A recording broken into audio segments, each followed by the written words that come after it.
जिस एकादशी में दसवीं स्पर्श करे, एक बात समझ लीजिए, जो मनुष्य एकादशी व्रत तो सब लोग रहते हैं, लेकिन शास्त्रों में कहते हैं कि कई लोग व्रत करने वाले ऐसी गलती कर बैठते हैं जो वही एकादशी का व्रत उन्हें नरक ले जाता है। वही एकादशी का व्रत उन्हें नरक में ले जाता है। इसलिए व्रत तो करना चाहिए, पर शास्त्र अनुसार करना चाहिए, सोच समझ के एकादशी का व्रत करना चाहिए।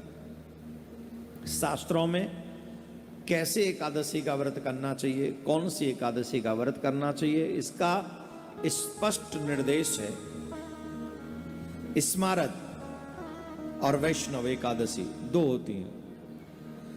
दसवीं तिथि, ध्यान से सुनना, दसवीं तिथि एकादशी तिथि को अगर स्पर्श करते, वो एकादशी नहीं रहनी चाहिए।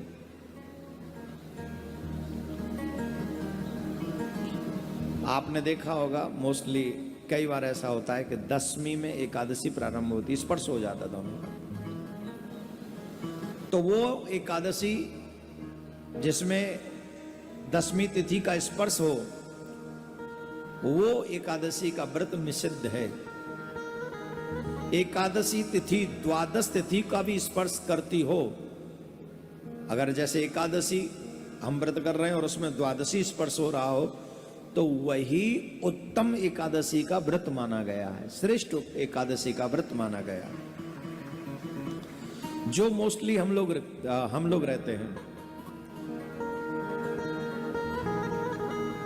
भविष्य पुराण में कहा गया है कि सूर्योदय के पहले 4 दंड काल यानी 1 घंटा 36 मिनट यदि दसवीं नाम मात्र भी रहती है, तो भी वह एकादशी उपवास करने के योग्य नहीं है।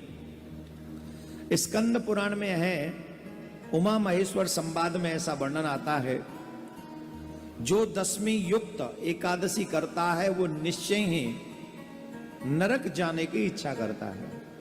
ये हम नहीं कह रहे हैं। बाबा भोलेनाथ मां पार्वती को उमा जी से महेश्वर कहते हैं। जो दसवीं से स्पर्शित एकादशी है, जो मनुष्य उस व्रत को करता है, वह नरक जाने की इच्छा रखता है।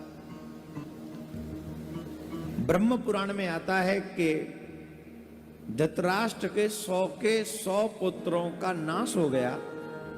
उसके पीछे एक रीजन ये भी था, उसकी जो पहली पत्नी थी उसके साथ धृतराष्ट्र ने